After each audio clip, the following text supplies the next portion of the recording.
మేఘన నిశ్చితార్థానికి రేపు న్యూజిలాండ్కి వెళ్తే రావడానికి వారం పట్టొచ్చు. మన ఇండస్ట్రీకి సంబంధించిన జనరల్ మేనేజర్స్ అందరితో సాయంకాలం మీటింగ్ అరేంజ్ వాళ్ళతో డిస్కస్ చేయాలి. అలాగే. చూసావా అమ్మగారికి నేనంటే ఎంత నమ్మకం, అందుకే ఏ పని అయినా నాకే అప్పు చెప్తారు. ఇలాంటి పనికిమాలిన పనులు ఎవరికి చెప్పాలో ఆవిడకి బాగా తెలుసు. మాకు జీతాలు భానుమతి దేవి బోనసులు మాకు జీతాలు బోనసులు భానుమతి దేవి మాకు జీతాలు బోనసులు భానుమతి దేవి మాకు జీతాలు బోనసులు భానుమతి దేవి. 10 ఫ్యాక్టరీలు 25 బిజినెస్లు 1,00,000 వర్కర్స్ ని మెయింటైన్ చేస్తున్నాను. అలాంటి నన్ను పేరు పెట్టి పిలిచి గొడవ చేసే వాళ్ళని మిమ్మల్ని చూస్తున్నాను. ఎందుకు ఈ సమ్మె? ఎవరి సపోర్ట్ చూసుకుని చేస్తున్నారు?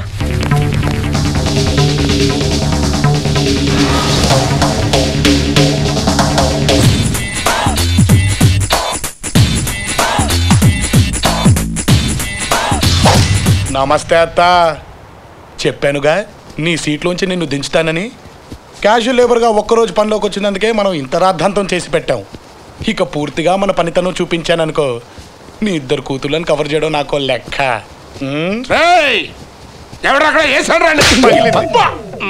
వెనకాలుండి జరిగే సీన్ చూడాల్సిన నువ్వు పిస్తాలా ఇంత పవర్ఫుల్ గా డైలాగ్ చెప్పడం అవసరమా? లేదు.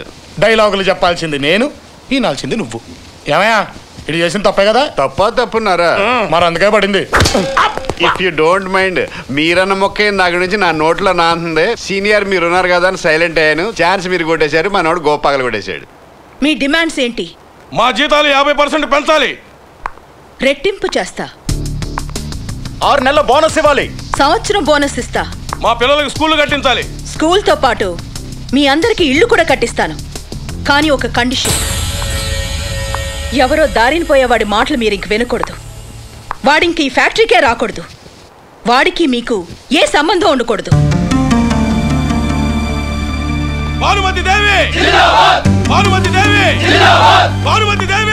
చూసావా, అది ఈ భానుమతి పవర్.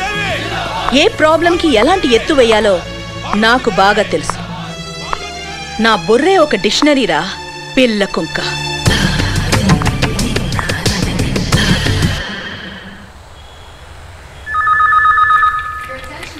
మమ్మీ. నమస్తే అత్త. వాడంతా చూసొస్తా. నువ్వు వాడు డెసిషన్ తీసుకున్నాక నాతో చెప్పడం ఎందుకు? తానా తందానా మీ ఇద్దరు ట్రెండరా అంటే ఏంటి? ఏం లేదు, పొద్దున ఇక్కడికి వచ్చే ముందు వర్షాలు పడే సూచనలున్నాయి జాగ్రత్త అని సమాచార శాఖ నుంచి సమాచారం వచ్చింది. ఇప్పుడు దానివల్ల మనం వెళ్ళే ఫ్లైట్ ఏం క్యాన్సిల్ అవ్వదు కదా. దానికి దీనికి సంబంధం లేదు.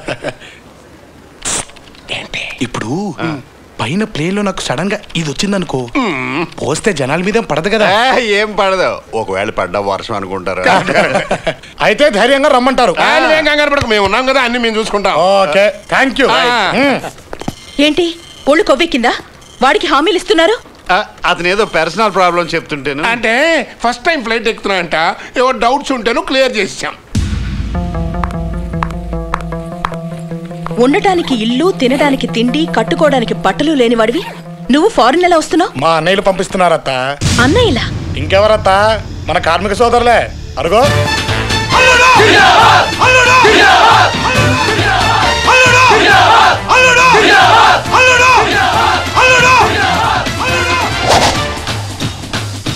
గది మ్యాటరు. ఆ అన్నయ్యల అభిమానమే నాకు పెట్టుబడి. ఒకరోజు పనిలోకి వచ్చినందుకే మా తమ్ముడు మాకింత చేసి పెట్టాడు. ఇక పర్మనెంట్గా ఇంట్లో అల్లుడుగా సెటిల్ అవుతే ఇంకెంతో చేస్తాడనే నమ్మకంతో వాళ్ళందరూ చందాలు వేసుకుని మరీ ఫ్లైట్ ఎక్కిస్తున్నారు. ఇది పక్కా మా సత్తా, దీనికి తిరిగే లేదు. దీనికి క్లాస్ టచ్ నేనిస్తా.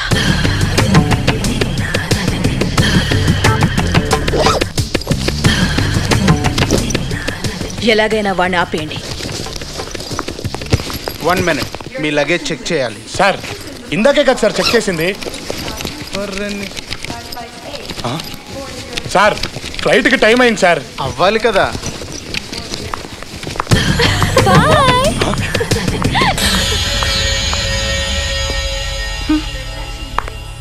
వామ్మో, క్లాస్ టచ్ అంటే ఏమో అనుకున్నాను. ఇదా, నొప్పి తెలియకుండా మొత్తం కుదిపేసావు కదత్తా.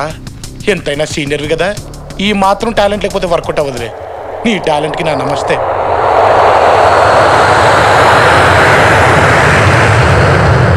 ఇంకెంతసేపు చెక్ చేస్తారా బాబు? ఫ్లైట్ వెళ్ళిపోయి గంట అయిపోయింది. ఇందాక నుంచి ఓ సద్యాత్రలో ఫ్లైట్ కూడా మిస్ అయింది. వెళ్ళి ఇంకోటికి వెళ్ళకు.